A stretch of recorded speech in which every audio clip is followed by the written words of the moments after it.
Hello, I'm Doug Muzzio. This is City Talk.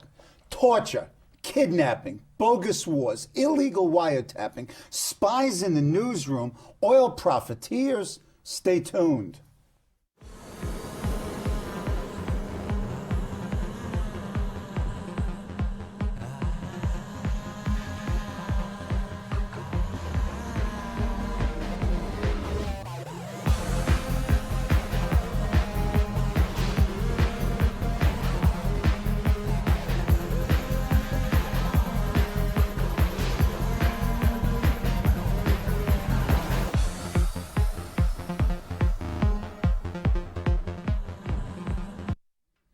To clear the air about government deceivers, corporate profiteers, and their media cheerleaders is Amy Goodman, award-winning civic journalist, activist, radical firebrand. She's the host and executive producer of Democracy Now!, a national, daily, independent, award-winning radio and TV news program seen every evening here at CUNY TV at 6:30 on Channel 75. She also writes a weekly column for King Features and is the author of 2 books with her brother David. Most recently, book we're going to talk about extensively today, Static: Government Liars, Media Cheerleaders, and the People Who Fight Back. Welcome back, Amy. It's great to be with you. This book is a very disturbing book. As I told you off camera, it's a blood pressure medicine book. You've been called many things: a human megaphone for the collective progressive unconscious, too ideological, reflexively left, the radio's voice of the disenfranchised, after America's most dangerous woman, not easy listening. How do you define yourself, and what do you see as your role, mission, duty? What is Amy Goodman about? To provide a forum for people to hold those in power accountable. I mean, it really goes very much to the title of the book, Static. You have media now, high-tech, digital age, high-definition television and digital radio, yet all they give us is static, that veil of distortion and lies and misrepresentations and half-truths that distort reality, when what we need is the dictionary definition of static given to us by the media. That's what I think our role is. Opposition, criticism, unwanted interference. We need a media that covers power, not covers for power. We need a media that is the fourth estate, not for the state. And we need a media that covers the movements that create static and make history. What are these movements? You're a radical. You're not a liberal. You're not a Democrat. You're not a Republican. You find problems with both parties. What's out there? Give us some glimmers out there. Well, I don't really believe in labels. If radical means getting to the roots of things, yes. I think conservatives deeply believe in that too, and I think the whole conservative movement has also been hijacked in this country. No, as a journalist, I'm not a party to the parties. I don't go to the parties of those who party. I believe that we have to be there outside. It's not a comfortable position, and hold those in power accountable. The Democrats have just come into Congress right now. What's going to happen is not going to be determined by them or the Republicans. It's determined by people at the grassroots as if they decide to seize this moment. Do you see that? Do you see the seeds of this movement? Absolutely. I mean, let's, for example, look at the last year. Something sprung up that for the corporate media was an absolute shock, and that is the largest protests in the history of this country. And you know what they were? They were the immigrants' rights protests. I'm not talking about the largest immigrants' rights protests. Right. I'm talking about the largest protests in the history of this country. And they stopped Congress from passing laws that would not only criminalize immigrants, but would criminalize those who help them, like priests, like nuns, like clergy, like librarians, like social workers. They stopped this. Now, what happens now is also going to be determined by people. And then, of course, you've got the anti-war movement, those who define themselves as traditionally a part of it, and also those who never identified with it, but are simply opposed to this war right now. And we're talking about a huge untold story. which is the level of resistance in the military, from the high-level generals to the low-level soldiers. Go ahead and talk about that. That is in the latter part of the book. After you have this stunning series of indictments, there is a little light at the end of that book. I mean, you've got the anti-warriors. I just saw Erin Watata. We're on this 100-city tour, breaking the sound barrier. That's what we believe the media has to do. And I was in Seattle at Town Hall, and this lieutenant, Erin Watata, the first officer to say no to deployment, spoke. And when he stood up, the applause in the room of, say, 1,200, 1,500 people was deafening. Here he'd been very much alone, but the response, and it's also in the military, to people who are saying no. The Pentagon doesn't want you to know these figures. We write about it in Static. Thousands of people are saying no to deployment or to redeployment. People like Camilo Mejia, he went to Iraq. He's a Florida Army National Guardsman. He came back. He said he couldn't return. He offered to testify before Congress, said he didn't want to be a part of the abuse. And what happens? No, instead he is court-martialed, and he ends up imprisoned for almost a year. You have to ask, if we lived in a just society, who would be behind bars and who would be free? Yeah, talking about behind bars and not behind bars, George Bush, President of the United States, impeachable offenses, removable from office? I mean, if you believe in law and order, and this is why I think conservative and liberal lines are breaking down in this country, there's murder and there's felony murder. If you're with someone who's involved with a murder and you're somehow committing a felony, though you're not the one who pulls the trigger, you're considered responsible too. Right now, the Bush administration is being called to account. The Center for Constitutional Rights went to Germany, and they've charged Donald Rumsfeld, the Attorney General Berto Gonzales, the former Director of Central Intelligence George Tenet. You've got generals like Jeffrey Miller and Ricardo Sanchez. They've charged them with war crimes. They have to go to Germany to do this because these guys are pushing through laws, changing. I'm not just talking about, yes, we know the violations of the Geneva Conventions, international law, but they're changing U.S. law, U.S. war crimes law, so that they themselves won't be held accountable. I think they've got to be held accountable for torture, for illegal detention, for deaths. For example, from Bagram in Afghanistan to Abu Ghraib in Iraq to Guantanamo. It is very serious. If we stand for law and order in this country, what have we come to represent in the rest of the world? Talking about representations, you are a severe critic of the mainstream media, which you call the extreme media. Why? Well, I mean, unfortunately, they've reached an all-time low, led by the paper of record, the New York Times. You're particularly and the network. scathing. Go right, ahead. in our first book, Exception, we have a chapter called Lies of Our Times, and we follow up right away in Static, because they set the news agenda. And what did they do in the lead up to the invasion?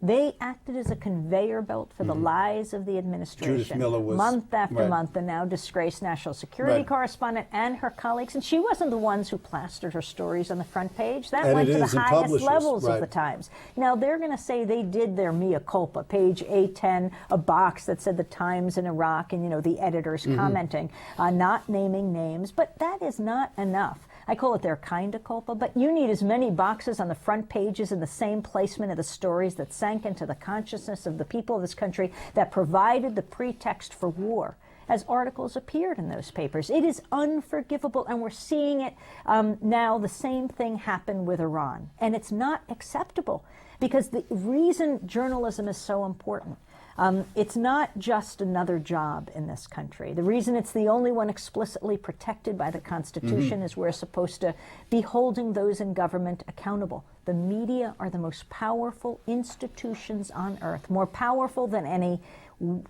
missile, than any bomb is the U.S. media. And the Pentagon's deployed it, and we have to take it back. And you articulate and analyze and examine how they've done it. Early on in the book, you talk about the contrast between the media coverage of Katrina and the coverage of Iraq. I mean, it's pretty astounding. You have in the end of August 2005, you have this disaster, this natural catastrophe. Bush was on one of the longest vacations in presidential history. August is a big time for him to Did he clear leave? the brush. Yeah. Did he leave Crawford? Not exactly. Not to go to Florida or Washington or perhaps near New Orleans to be in charge, to be in command and control. Make no mistake about it, he was fully briefed by video conference. They told him this could be the big one. This could be the one that wipes out an American city. This could be the greatest natural catastrophe we've ever seen. He heads to California, and he has pictures taken strumming on the guitar of the country music star Mark Wills, whose signature song is Wish You Were Here. Could have been the theme song of the people of New Orleans. Then heads back to Crawford. And he's not the only one. You have Cheney in Wyoming, the vice president. You have Condoleezza Rice here in New York. She's doing high-end shoe shopping at Ferragamo. She's playing tennis with Monica Seles. She's taking in Spam-A-Lot on Broadway. And then you got Andrew Card, then the chief of staff, the GM lobbyist. Yes, what we see in Washington is the ascendancy of the oligarchy. But back to Katrina. So the administration doesn't respond. The corporate media, the reporters do the right thing. They go to New Orleans to report. And we saw something very unusual. Because the administration didn't respond, there were no troops to embed with. And we saw the reporters reporting from the victim's perspective, perhaps for one of the first times we saw this. And it had an electrifying effect on the people of this country as we saw bodies floating by on our TV screens. The president, the administration tried to immediately say, you can't film the bodies, and the editor of the Times-Picayune said, you've got to be kidding, that's the story. So a young woman reporter interviewing a man who just lost his wife, she said, take care of the kids, and then he just walked off in shock into the water with his boy, and this young reporter starts to cry. It had an unbelievable effect no matter what your political persuasion. Could you imagine if for just 1 week we saw these same images in Iraq, the babies dead on the ground, the soldiers dead and dying, the women with their legs blown off by cluster bombs from Iraq to Lebanon? For just 1 week, Americans are compassionate people. They would say, no, war is not the answer. But it's not in good taste to show those things. That's right. How many times have you heard that? I've heard it a lot. I interviewed the former CNN host Aaron Brown. I asked him, where are the pictures that help to end the Vietnam War? And he said, it's a matter of taste. I think it's war that's tasteless. It's our job to go to where the silence is. Okay. You not only are a journalist, you are an activist. In a sense, going back to Marx, your purpose is not only to study the world, but to change it. You've been involved in some significant events. You were in East Timor, you were in Haiti. Talk about going out, getting out of the studio. You're an activist, not simply a journalist. Well, I mean, I Talk think, about those experiences. You know, journalists are active, and you know their opinions. You watch these talking heads on television all the time.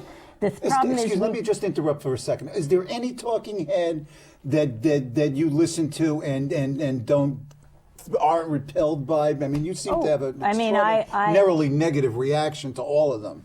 No, I would say that I watch and I listen and read very carefully, and believe that the media should be a forum for people to speak for themselves. Yes, I am tired of that small circle of pundits in Washington who know so little about so much, explaining the world to us. And I think everyone's tired of it. I mean, it's not just President Bush who got weapons of mass destruction wrong. Sure, he did it, and he could have convinced a few people if he had a little megaphone on the steps of the White House, but he had something far more powerful. He had the U.S. press.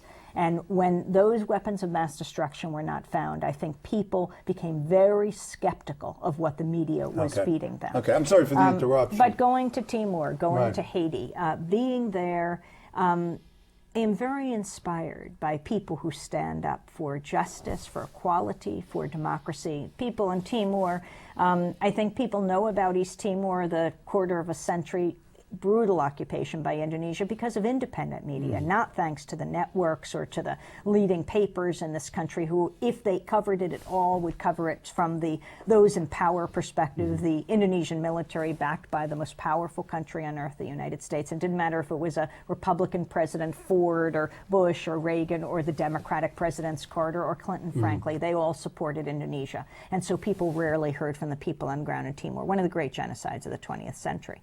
So we went. We felt it was our responsibility to go, to see what was happening. How was it that this tiny country was connected to us by the barrel of a gun? I went with my colleague, Alan Nair, and he was reporting for the New Yorker magazine. I was doing a documentary for Pacifica. We survived a massacre, November 12th, 91. It was 15 years ago. We just passed the anniversary. Watched Indonesian soldiers armed with US M16s gun down more than 270 Timorese. We survived that massacre. Were beaten up. Alan had his skull fractured.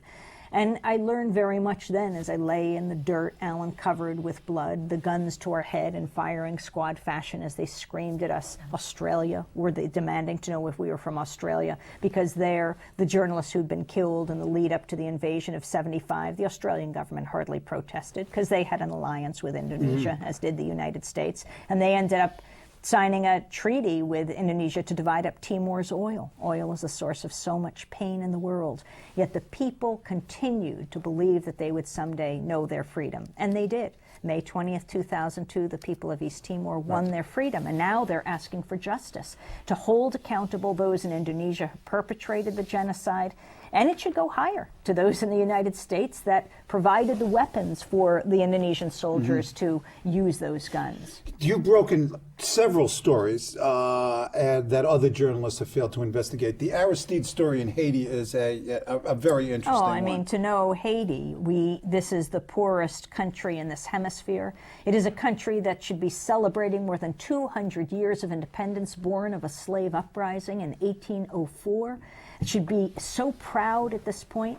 And yet when it elects its first democratically elected president, Jean-Bertrand Aristide, in 1990 and 1991, the U.S. is involved in a coup against him when he was here at the United Nations.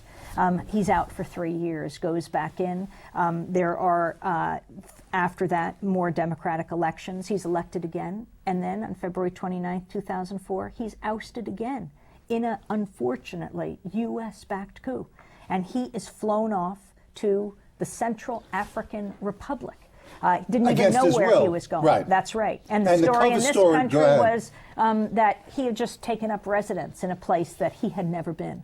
And so I went with a small human rights delegation. It was Congressmember Maxine Waters and the founder of Trans-Africa, Randall Robinson, and they went to retrieve Aristide from the Central African Republic. And he told the story as we flew back over the Atlantic with President Aristide and his wife Mildred Aristide, that it was the number 2 man in the U.S. Embassy who came to him and said he would be killed, that thousands could die if they didn't leave, and he was put on a plane and he was hustled off, didn't even know where he was going, to Africa. Now he is in exile in the Central African Republic. As we were flying back over the Atlantic, he was coming to the Caribbean to decide his next move. There was Rice, Powell, and Rumsfeld threatening the Aristides, saying they were not to come to this hemisphere. Whose hemisphere?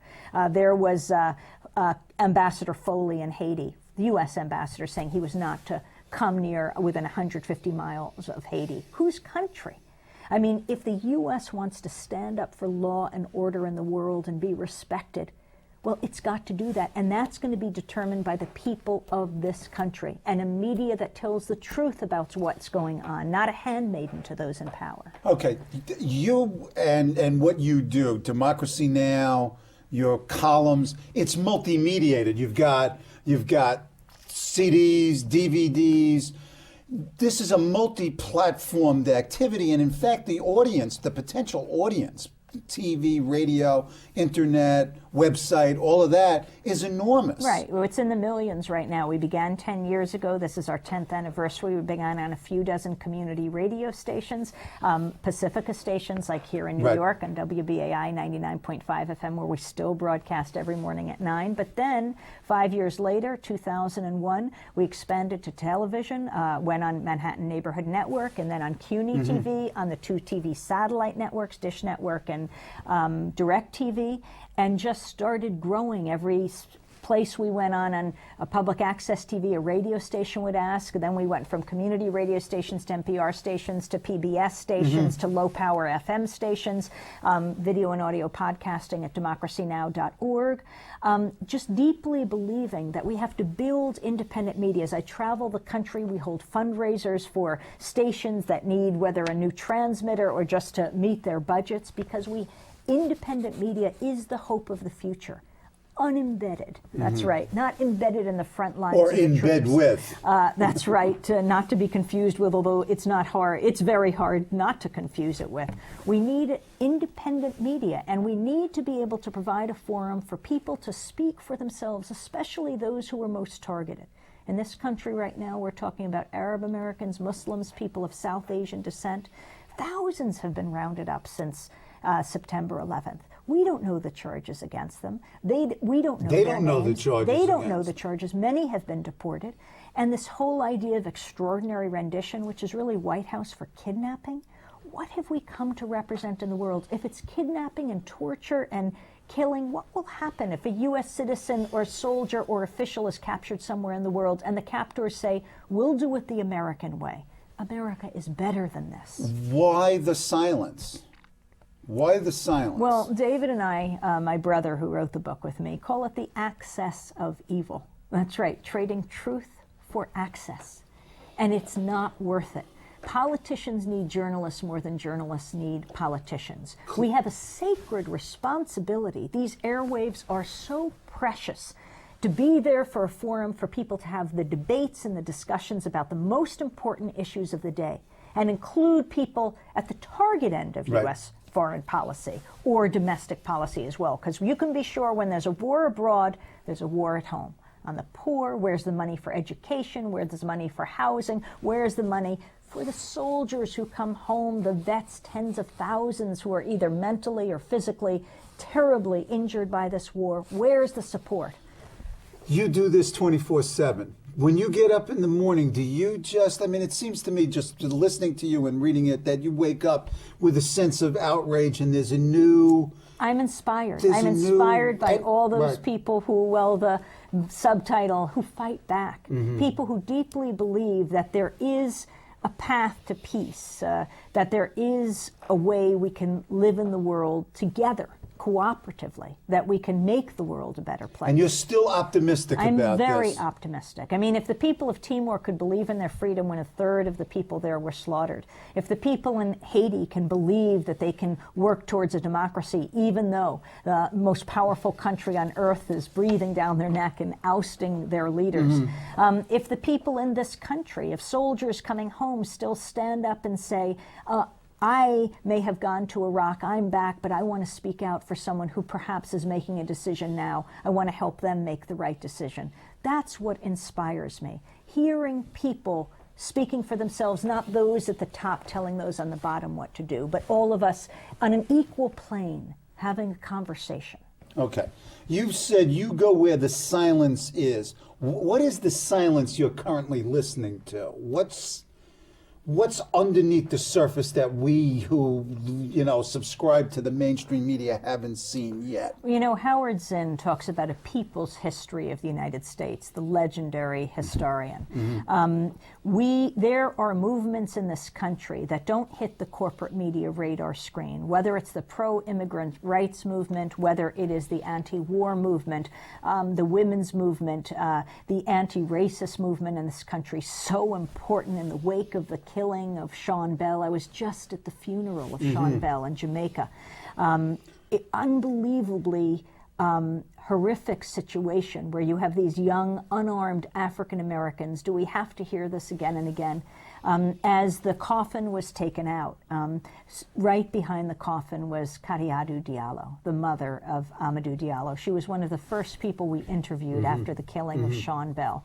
A deeply committed and graceful woman who came up here, not because it's easy to come to New York, but because she wanted to be there for the family, because she'd gone through it with Amadou, her son, having been killed by the New York police. How does it happen? And once it happens, how is it that while you have a mayor that has a very different response than Mayor Giuliani, he says excessive force. I mean, we shouldn't be talking excessive force. It's like gunmen come into a classroom and gun down the kids, that's excessive force. No force should have been used at all. But then you have the raids of the friends of Sean Bell and the other young men who were shot, Joseph Guzman and Trent Benefield. You have their homes being raided, of the friends. So at the same time you have officials saying this should be investigated, you have a terrorizing going on at the grassroots. We need a media that expresses all of this. And what's your assessment of the way the traditional media have treated this particular issue? I think the police have to be very careful when they start putting forward theories like contagious shooting, because they are providing rationales for criminals. Right? When a criminal will say, well, I just started shooting because someone else started shooting. I mean, what is being talked about right now, this should not be covered up. This has to be exposed. It endangers us all when innocent people are racially profiled, whether we're talking about people driving while black, African Americans, whether we're talking about Muslims flying.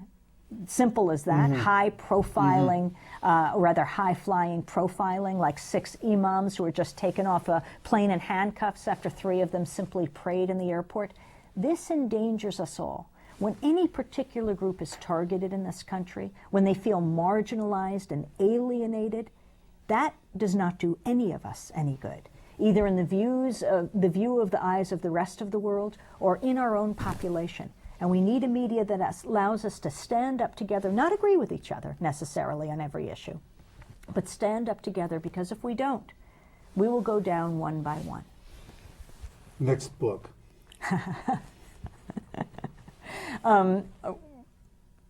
I've got a show to do every day. Democracy Now! Daily, grassroots, global, unembedded, international, independent news hour.